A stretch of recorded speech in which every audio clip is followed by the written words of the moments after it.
ഇന്ന് നമ്മൾ നോക്കാൻ പോകുന്നത് 9ാം ക്ലാസ്സിലെ കെമിസ്ട്രിയുടെ സെക്കൻഡ് പാർട്ടാണ്. അതിൽ രാസഗതികം എന്ന ചാപ്റ്റർ 5ാമത്തെ ചാപ്റ്ററാണ്.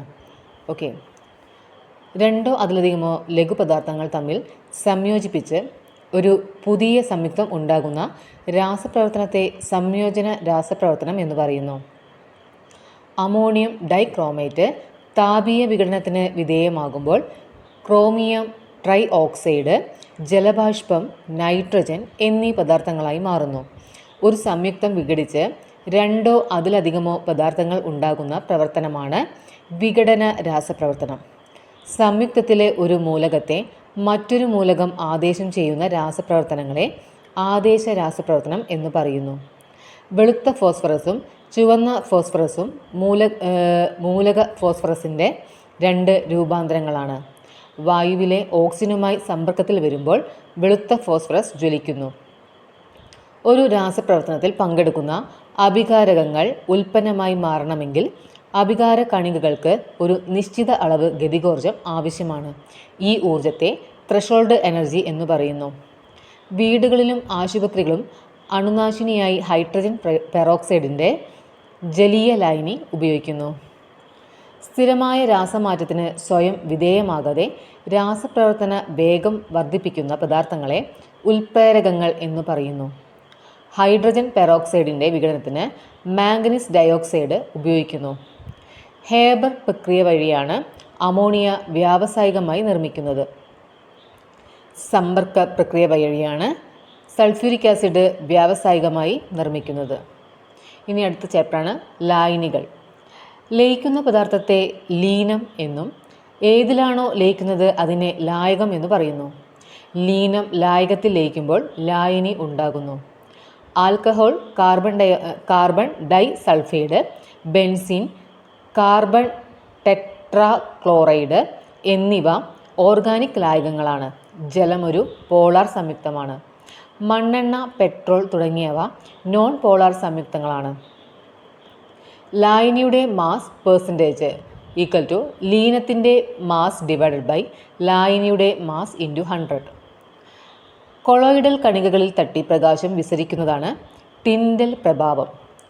കണികകൾ അടിയുന്നത് തടയാനായി കൃത്രിമ പാനീയങ്ങളിൽ ചേർക്കുന്ന രാസവസ്തുക്കളെ സ്റ്റെബിലൈസറുകൾ എന്ന് പറയുന്നു. ഭക്ഷ്യപദാർത്ഥം, പാനീയങ്ങൾ എന്നിവയ്ക്ക് മഞ്ഞ നിറം നൽകാൻ ഉപയോഗിക്കുന്ന രാസവസ്തുവാണ് ടാർട്രസിൻ.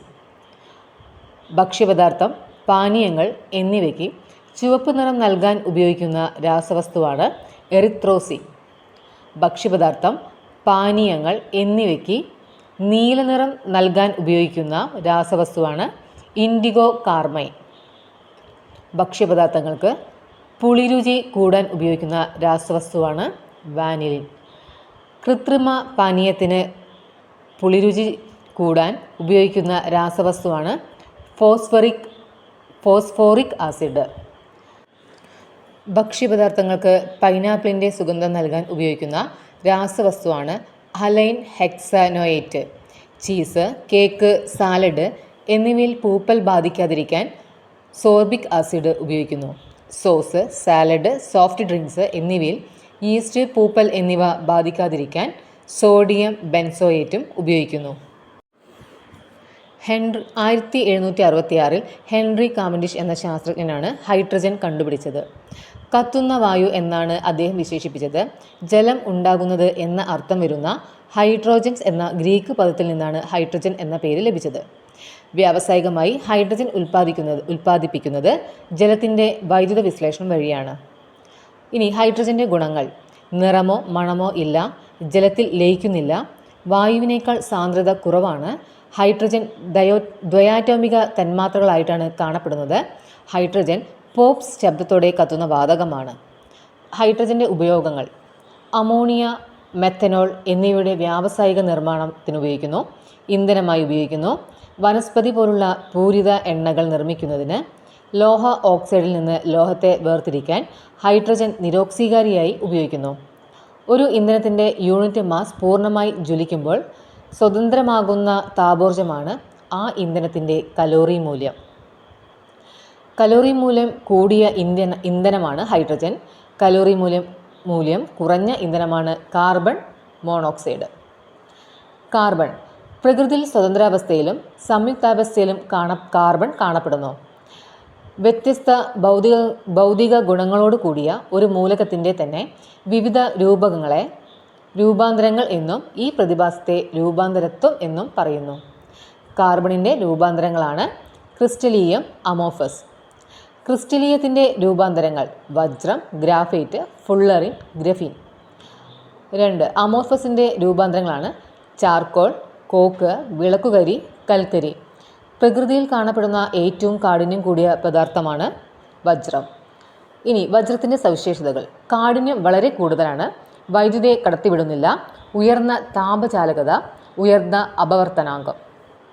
ഗ്രാഫൈറ്റ് ദുർബലമായ ആകർഷണബലമാണ്, ഇത് സ്നേഹകമായി ഉപയോഗിക്കുന്നു. ഇനി ഗ്രഫീൻ സ്റ്റീലിൻ്റെ 200-1 ഭാരവും അലൂമിനിയത്തിൻ്റെ 5-1 ഭാരവും.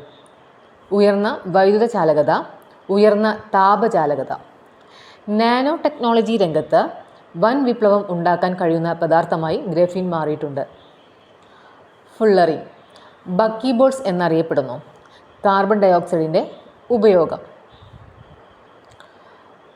അമോർഫസ് രൂപാന്തരങ്ങൾ നിയതമായ ക്രിസ്റ്റൽ ഘടനയില്ലാത്ത ഖരപദാർത്ഥങ്ങളാണ് അമോർഫസ്.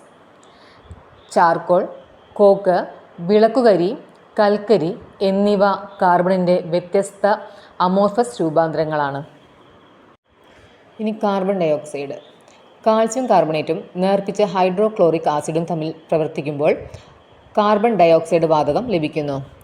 കാർബൺ ഡയോക്സൈഡ് ചുണ്ണാമ്പ് വെള്ളത്തിലൂടെ കടത്തിവിട്ടാൽ ചുണ്ണാമ്പ് വെള്ളം പാൽനിറമാകുന്നു. ഇനി കാർബൺ ഡയോക്സൈഡിൻ്റെ ഉപയോഗങ്ങൾ. അഗ്നിശമനികളിൽ ഉപയോഗിക്കുന്നു. സോഡ വാട്ടർ, സോഫ്റ്റ് ഡ്രിങ്ക്സ് എന്നിവ നിർമ്മിക്കാൻ, അലക്കുകാരം, അപ്പക്കാരം എന്നിവയുടെ നിർമ്മാണം, യൂറിയ പോലുള്ള രാസവളങ്ങളുടെ നിർമ്മാണം, കൃത്രിമ ശ്വാസോച്ഛ്വാസത്തിന് ഉപയോഗിക്കുന്ന കാർബോജനൽ ഉപയോഗിക്കുന്നു. ഇനി കാർബൺ മോണോക്സൈഡ്. കാർബൺ മോണോക്സൈഡ് ഒരു വിഷവാതകമാണ്. കാർബൺ മോണോക്സൈഡ് രക്തത്തിലെ ഹീമോഗ്ലോബിനുമായി പ്രവർത്തിച്ച് കാർബോക്സി ഹീമോഗ്ലോബിൻ ഉണ്ടാകുന്നു. കാർബൺ മോണോക്സൈഡിൻ്റെ ഉപയോഗങ്ങൾ. വാതക ഇന്ധനമായി ഉപയോഗിക്കുന്നു. വ്യാവസായിക ഇന്ധനങ്ങളായ വാട്ടർ ഗ്യാസ്, പ്രൊഡ്യൂസർ ഗ്യാസ് എന്നിവ നിർമ്മിക്കുന്നതിന് ഉപയോഗിക്കുന്നു. ലോഹനിർമ്മാണ പ്രക്രിയയിൽ നിരോക്സീകാരിയായി ഉപയോഗിക്കുന്നു. ഇനി നൈട്രജൻ്റെ ഉപയോഗങ്ങൾ. അമോണിയയുടെ വ്യാവസായിക നിർമ്മാണത്തിന് ഉപയോഗിക്കുന്നു. നൈട്രജൻ വളങ്ങളുടെ നിർമ്മാണത്തിന്, ദ്രവീകരിച്ച നൈട്രജൻ ശീതീകാരിയായി ഉപയോഗിക്കുന്നു. വാഹനങ്ങളുടെ ടയറുകളിൽ നിറയ്ക്കുന്നു. ആഹാര പാക്കറ്റുകളിൽ ഓക്സിജൻ്റെ സാന്നിധ്യം ഒഴിവാക്കുന്നതിനും ഉപയോഗിക്കുന്നു. ഇനി ഓക്സിജൻ. ഭൂവൽക്കത്തിൽ ഏറ്റവും കൂടുതൽ കാണപ്പെടുന്ന മൂലകമാണ് ഓക്സിജൻ. ജോസഫ് പ്രിസ്റ്റിലി എന്ന ശാസ്ത്രജ്ഞനാണ് ഓക്സിജൻ കണ്ടുപിടിച്ചത്. ഓക്സിജൻ്റെ ഉപയോഗങ്ങൾ. ജ്വലനത്തിന് സഹായിക്കുന്നു. റോക്കറ്റ് ഇന്ധനങ്ങളിൽ ഓക്സീകാരിയായി ഉപയോഗിക്കുന്നു. കൃത്രിമ ശ്വസനത്തിന്, ഓക്സി അസറ്റിലിൻ ജ്വാല, വെൽഡിങ്ങിന് ഉപയോഗിക്കുന്നു. ഇനി ഓസോൺ. അന്തരീക്ഷത്തിലെ സ്ട്രാറ്റോസ്ഫിയറിലാണ് ഓസോൺ കൂടുതലായി കാണപ്പെടുന്നത്. ഓസോൺ ഒരു ഗ്രീൻ ഹൗസ് വാതകമാണ്. ക്ലോറിൻ്റെ ഉപയോഗങ്ങൾ. ബ്ലീച്ചിങ്ങിനായി ഉപയോഗിക്കുന്നു. ആൻറ്റിസെപ്റ്റിക്, കീടനാശിനികൾ എന്നിവയുടെ നിർമ്മാണത്തിന് ഉപയോഗിക്കുന്നു.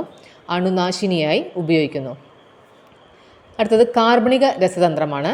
കാർബണും ഹൈഡ്രജനും അടങ്ങിയ സംയുക്തങ്ങളാണ് ഹൈഡ്രോ കാർബണുകൾ. കാർബൺ ആറ്റങ്ങൾക്കിടയിൽ ഏകബന്ധനം മാത്രമുള്ള ഓപ്പൺ ചെയിൻ ഹൈഡ്രോ കാർബണുകളെ ആൽക്കെയിനുകൾ എന്ന് വിളിക്കുന്നു. കാർബൺ ആറ്റങ്ങൾക്കിടയിൽ ദ്വിബന്ധനമോ ത്രിബന്ധനമോ ഉള്ള ഹൈഡ്രോ കാർബണിനെ പൊതുവായി അപൂരിത ഹൈഡ്രോ കാർബണുകൾ എന്ന് വിളിക്കുന്നു. ഏതെങ്കിലും 2 കാർബൺ ആറ്റങ്ങൾക്കിടയിൽ ഒരു ദ്വിബന്ധനമെങ്കിലും ഉള്ള ഹൈഡ്രോ കാർബണുകളെ ആൽക്കീനുകൾ എന്ന് വിളിക്കുന്നു. ഏതെങ്കിലും 2 കാർബൺ ആറ്റങ്ങൾക്കിടയിൽ ഒരു ത്രിബന്ധനമുണ്ടെങ്കിൽ ത്രിബന്ധനമുള്ള ഹൈഡ്രോ കാർബണുകളെ ആൽക്കൈനുകൾ എന്ന് വിളിക്കുന്നു. ഒരു പൊതു സമവാക്യം കൊണ്ട് പ്രതിനിധീകരിക്കാൻ കഴിയുന്നതും അടുത്തടുത്ത അംഗങ്ങൾ തമ്മിൽ ഒരു OH ഗ്രൂപ്പിൻ്റെ വ്യത്യാസം ഉള്ളതുമായ ഓർഗാനിക് സംയുക്തങ്ങളുടെ ശ്രേണിയെ ഹോമോലോഗസ് ശ്രേണി എന്ന് പറയുന്നു. ഒരു ഹോമോലോഗസ് ശ്രേണിയുടെ സവിശേഷതകൾ. അംഗങ്ങളെ പൊതു സമവാക്യം കൊണ്ട് പ്രതിനിധീകരിക്കാൻ കഴിയുന്നു. അടുത്തടുത്ത അംഗങ്ങൾ തമ്മിൽ ഒരു OH ഗ്രൂപ്പിൻ്റെ വ്യത്യാസം. അംഗങ്ങൾ രാസഗുണങ്ങളിൽ സാമ്യം പ്രകടിപ്പിക്കുന്നു. ഭൗതിക ഗുണങ്ങളിൽ ക്രമമായ വ്യതിയാനം കാണിക്കുന്നു. തനതായ ഗന്ധമുള്ള വലയ സംയുക്തങ്ങളാണ് ആരോമാറ്റിക് സംയുക്തങ്ങൾ. വ്യാവസായിക പ്രാധാന്യമുള്ള ഒരു ആരോമാറ്റിക് സംയുക്തമാണ് ബെൻസീൻ. ആരോമാറ്റിക് ഹൈഡ്രോകാർബൺ ആണ് നാഫ്തലീൻ. കൽക്കരിയുടെ വിവിധ രൂപാന്തരങ്ങളാണ് anthracite, peat, bituminous, lignite. Carbon dioxide, methane, nitrous oxide എന്നീ വാതകങ്ങളെ ഹരിതഗ്രഹ വാതകങ്ങൾ എന്ന് പറയുന്നു. അപ്പോൾ ഇത്രയേ ഉള്ളൂ. 9ാം ക്ലാസ്സിലെ കെമിസ്ട്രി നമ്മൾ ഫുള്ളായിട്ടുണ്ട്. Okay, thank you.